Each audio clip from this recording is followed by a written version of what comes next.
Hello lovely learners, कैसे हैं आप सब। आई होप अच्छे होंगे। सो गाइस, आज हम शुरू करेंगे एनसीईआरटी बुक ज्योग्राफी क्लास 6 का थर्ड चैप्टर जिसका नाम है पृथ्वी की गतियां। सो गाइस, इससे पहले मैं 2 चैप्टर पढ़ा चुकी हूँ। सो आपने अगर वो वीडियो नहीं देखी है तो उसको देख लीजिएगा, देन इसको देखिएगा और इसको भी पूरा देखिएगा ताकि आपको ये चैप्टर समझ में आ जाए।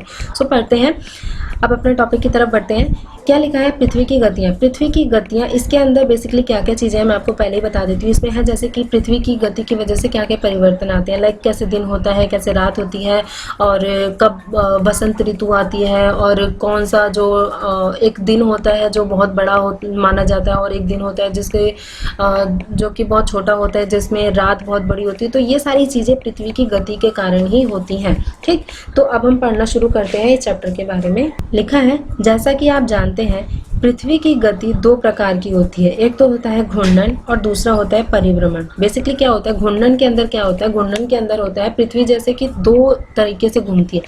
एक तो पृथ्वी अपने ही अक्ष पर घूमती है, मतलब कि पृथ्वी खुद ही घूमती है। आपने कभी वो देखा होगा ना, जैसे मूवी चलती है या कुछ भी वीडियो वगैरह, आपने देखा होगा पृथ्वी है ना खुद घूम रही है खुद के चारों ओर घूमना होता है, उसको घूर्णन कहा जाता है। और जो सूर्य के चारों ओर घूमती है उसको परिभ्रमण कहा जाता है। ठीक, यही यहाँ पे लिखा हुआ है, अच्छे से पढ़ते हैं। क्या लिखा है? पृथ्वी का अपने अक्ष पर घूमना घूर्णन कहलाता है। मैंने आपको बता दिया, अपने ही अक्ष पर वो घूमने जा रही है तो वो घूर्णन हो गया। सूर्य के चारों ओर एक स्थिर कक्ष में पृथ्वी की गति को परिभ्रमण कहा जाता है। जब वो सूर्य के चारों ओर घूमती है एक ही कक्ष में, मतलब कि एक ही उसका एक ऑर्बिट लाइन होता है, उसी ऑर्बिट लाइन के मतलब उसी ऑर्बिट लाइन को अपना माध्यम मान के सूर्य के चारों ओर घूमती रहती है तो उसे परिभ्रमण कहा जाता है। आगे वाले पार्ट में लिखा है, पृथ्वी का अक्ष एक काल्पनिक रेखा है। पृथ्वी का अक्ष, ये अक्ष रेखा मैंने आपको सेकंड वाले चैप्टर में बहुत अच्छे से समझाया था कौन सी होती है।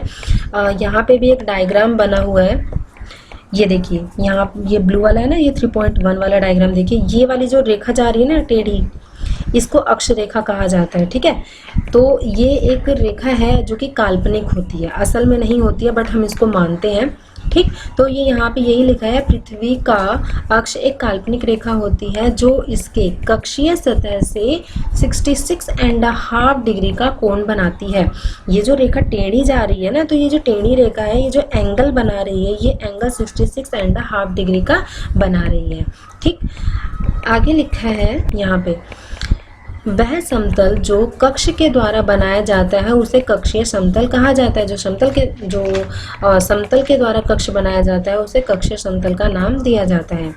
फिर पृथ्वी सूर्य से प्रकाश प्राप्त करती है। ठीक है, क्योंकि हमने पहले बताया था पृथ्वी एक ग्रह होते हैं और पृथ्वी की खुद की खुद का ना कोई भी प्रकाश नहीं होता। जो भी प्रकाश आता है पृथ्वी के अंदर वो सूर्य से ग्रहण करती है।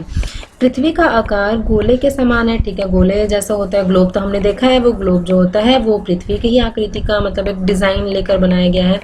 इसलिए आगे लिखा है, इसलिए एक समय में सिर्फ इसके आधे भाग पर सूर्य की रोशनी प्राप्त होती है, आधे भाग में होती है। ठीक है, आगे पढ़ते हैं। सूर्य की ओर वाले भाग में दिन होता है, जबकि दूसरे वाले भाग में जो कि दूर होता है वहां पर रात होती है। ये देखिए, ये वाला डायग्राम देखिए आप, 3.2 वाला, यहाँ पर ये बना है हमारी पृथ्वी। ठीक है, हमने बना दी पृथ्वी। ये है सूर्य। सूर्य की किरणें आगे वाले पोर्शन पे पड़ रही हैं, जिस वाले पोर्शन पे पड़ रही हैं वहाँ पर लाइटिंग है, मीन्स कि वहाँ पर सूर्य की किरणें जा रही हैं तो वहाँ पे दिन होगा। और पीछे वाला जो पोर्शन है पृथ्वी का, इस वाले पार्ट में सूर्य की किरणें नहीं पहुँच पाती हैं, तो वो जो नहीं पहुँच पाती हैं इसलिए वहाँ पे रात होगी। ठीक है, तो यही बोला गया है कि जिस पोर्शन पे सूर्य की किरणें पहुँचती हैं वहाँ पे दिन होता है, और जिस पोर्शन पे सूर्य की किरणें नहीं पहुँच पाती हैं वहाँ पर रात होती है। ठीक, लेकिन ये जो एक डिवाइडिंग वाली आप ये रेखा देख रहे होंगे ना, जो इसको 2 पार्ट में डिवाइड करिए, इसका एक नाम होता है जिसको कहा जाता है प्रदीप्त वृत्त। आगे हम यहाँ पे पढ़ेंगे। देखिए यहाँ पे लिखा है, ग्लोब पर वह वृत्त जो दिन तथा रात को विभाजित करता है उसे प्रदीप्त वृत्त कहा जाता है। ग्लोब पर ये वाली लाइन जो कि दिन और रात को विभाजित करता है उसे प्रदीप्त वृत्त कहा जाता है। ठीक है, अब हम यहाँ पे पढ़ेंगे, यह वृत्त अक्ष के साथ नहीं मिलता है। जैसा कि आप 3.2 में देख रहे होंगे, हमने यहाँ पे देख रहे हैं ये हमारी ये अक्ष रेखा है, टेढ़ी जा रही है, और ये वाली प्रदीप्त वृत्त है जो कि सीधी जा रही है। आगे हम पढ़ेंगे यह वृत्त अक्ष के साथ नहीं मिलता, जैसा कि आप 3.2 में देख रहे हैं। ठीक है, हमने देख लिया। पृथ्वी अपने अक्ष पर एक चक्कर पूरा करने में 24 घंटे का समय लेती है। घूर्णन के समय काल को पृथ्वी दिन कहा जाता है। यह पृथ्वी की दैनिक गति है। क्या कह रहा है ये कहना चाहता है कि पृथ्वी अपने अक्ष पर जो घूमती है वो कितने घंटे में घूम लेती है, वो 24 आवर्स में घूम लेती है। इसीलिए जो हमारा एक दिन होता है ना वो 24 आवर्स का होता है, जिसमें कि हम क्या मानते हैं 12 घंटे की रात होती है, 12 घंटे का दिन होता है, मतलब कि आधा आधा होता है। और ये दिन और रात क्यों होता है, मैंने आपको पहले ही बताया कि पृथ्वी की गति के कारण होता है। पृथ्वी जो अपने अक्ष पर घूमती है जिसे घूर्णन कहा जाता है, उसी घूर्णन के कारण हमारा जो एक ही दिन में दिन और रात दोनों होते हैं। लेकिन इसका एक नाम दिया गया, इस 24 आवर्स के घूमने की गति को पृथ्वी दिन कहा जाता है, जो कि इसकी दैनिक गति होती है। मीन्स कि रोज रोज होता है हमारे लाइफ में, दिन और रात तो रोज रोज होते हैं ना, तो मीन्स इसका जो दैनिक गति है वो ये होती है। आई होप आपको क्लियर हो रहा होगा। यहाँ पे लिखा है इमेजिनेशन करने को, इस वाले पूरे पार्ट में यहाँ से यहाँ तक इमेजिनेशन करने को लिखा है। तो क्या लिखा है इमेजिनेशन करने को, ये लिखा गया है इसके अंदर बेसिकली कि अगर आप मान लीजिए कि सूर्य की किरणें एक ही जगह पे पड़ती रहे, मीन्स कि हमारी जो पृथ्वी है वो ना घूमे, तो क्या होगा भाई सिंपल सी बात है। जिस वाले पोर्शन पे सूर्य की किरणें पड़ रही हैं वहाँ पे हमेशा दिन दिन रहेगा, जिस वाले पोर्शन पे सूर्य की किरणें नहीं पड़ रही है वहाँ हमेशा रात रहेगी। तो क्या होगा, वो हम एक बिल्कुल अस्थिरता हो जाएगी। जहाँ जो रात वाला पोर्शन है वहाँ वाले जो लोग हैं वो तो कुछ कर ही नहीं पाएंगे ना, वहाँ तो हमेशा ठंड होती रहेगी, हमेशा रात रहेगा। तो क्या होगा, ना तो हम वहाँ पे कृषि कर सकते हैं, मतलब वहाँ पे जो जीवन यापन करना भी बिल्कुल मुश्किल हो जाएगा। कोई बंदा रात रात में कितना रहेगा यार, ठीक है। तो वो बिल्कुल खराब मौसम हो जाएगा जैसे कह सकते हैं। ठीक, इस वाले पोर्शन पे आते हैं। यहाँ से काम की बात लिखी है, क्या लिखा है, पृथ्वी की दूसरी गति जो सूर्य के चारों ओर अक्ष में होती है उसे परिक्रमण कहा जाता है। मैंने आपको बताया परिक्रमण क्या होता है, जो कि हमारी जो पृथ्वी होती है वो सूर्य के चारों ओर एक अक्ष पर चक्कर लगाती है, सूर्य के चारों ओर चक्कर लगाती है। आगे है, पृथ्वी एक वर्ष में 32 and 1/4 दिन में सूर्य का एक चक्कर लगाती है। पृथ्वी जो चक्कर लगाती है वो 365 डेज में, हम वैसे तो कहते हैं कि 365 डेज में पृथ्वी चक्कर लगा लेती है, लेकिन ये सच नहीं है। 365 और उसके बाद 1/4 वाला दिन, 1/4 वाला दिन जैसे कि 24 आवर्स में हमारा पूरा दिन माना जाता है, ठीक है। 24 का आप 1/4 कर दीजिए, मतलब कि 6 घंटे और 365 डेज प्लस 6 घंटे, ठीक है। आगे हम ये पढ़ेंगे क्लियरली।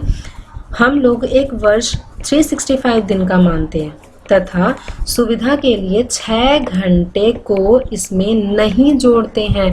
सुविधा के लिए, ताकि हमें जैसे जो लोग होते हैं ना, जो जोग्राफर वगैरह होते हैं, टाइम को कैलकुलेट करते हैं, ठीक है, तो वो 365 दिन को बेस मान के चलते हैं।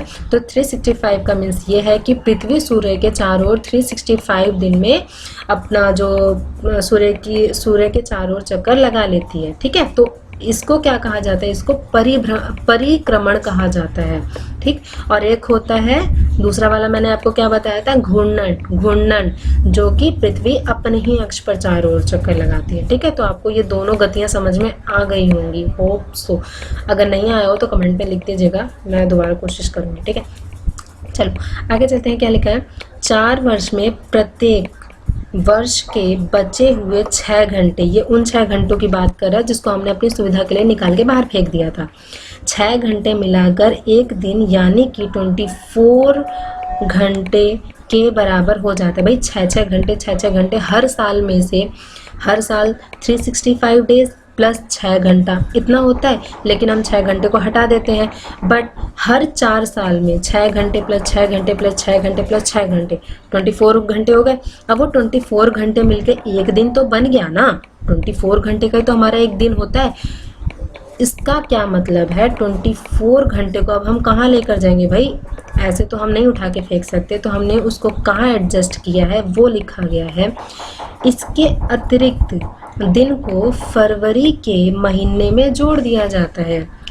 आपने देखा होगा फरवरी 4 साल तक 28 की होती है और 29 डेज की भी एक फरवरी होती है जो कि 4 साल बाद आती है, ठीक है। तो वो जो 29 दिन के जो फरवरी आने का रीज़न होता है ना, वो यही होता है कि जो 4 साल में 6-6 घंटे जुड़े हुए हैं वो मिलके एक दिन बन गया है, और जिस एक दिन को हम फरवरी के महीने में जोड़ के उसका जो महीना है वो 28 की बजाय 29 डेज का कर देते हैं। समझ में आ गया? तो वो ये वाला चीज़ है। आई होप अब आपको फरवरी वाला वो लॉजिक समझ में आ गया होगा, ठीक। चलिए, यहाँ पे लिखा है इस प्रकार प्रत्येक चौथे वर्ष पृथ्वी माह 28 के बदले 29 दिन का होता है। ऐसा वर्ष जिसमें 366 दिन होते हैं, ठीक, उसे लीप वर्ष कहा जाता है। ऐसे दिन को ऐसे साल को लीप वर्ष कहा जाता है, लीप ईयर कहा जाता है, जिस साल में 365 दिन ना होके 366 दिन होते हैं, ठीक। पता लगाइए कि अगला लीप वर्ष कब होगा। ये भाई आपका काम है, मुझे भी बताइएगा, क्योंकि ये वीडियो मैं बना रही हूँ 2020 में, तो आप मुझे बताइएगा कि कब है अगला वाला आने वाला लीप वर्ष। ये आपका होमवर्क है, बता दीजिएगा पक्का पक्का, नहीं पता चले वीडियो देख के फुर। ये जो 3.3 वाला जो चित्र है ना, ये बहुत लंबा टाइम लेगा, और इस टाइम के लिए मुझे आपको बहुत अच्छे से समझाना पड़ेगा, जो मैं इसको नेक्स्ट वाली वीडियो में समझाऊंगी, ठीक है, क्लियरली समझाऊंगी, क्योंकि जल्दबाजी करने का कोई फायदा नहीं। सो नेक्स्ट वाली वीडियो पक्का पक्का देखिएगा, एंड अगर ये वाली वीडियो पसंद आई हो तो इसको लाइक करिएगा, शेयर करिएगा, एंड सब्सक्राइब भी करिएगा, एंड कमेंट भी करिएगा। सो आज के लिए इतना ही, बाय बाय, टेक केयर।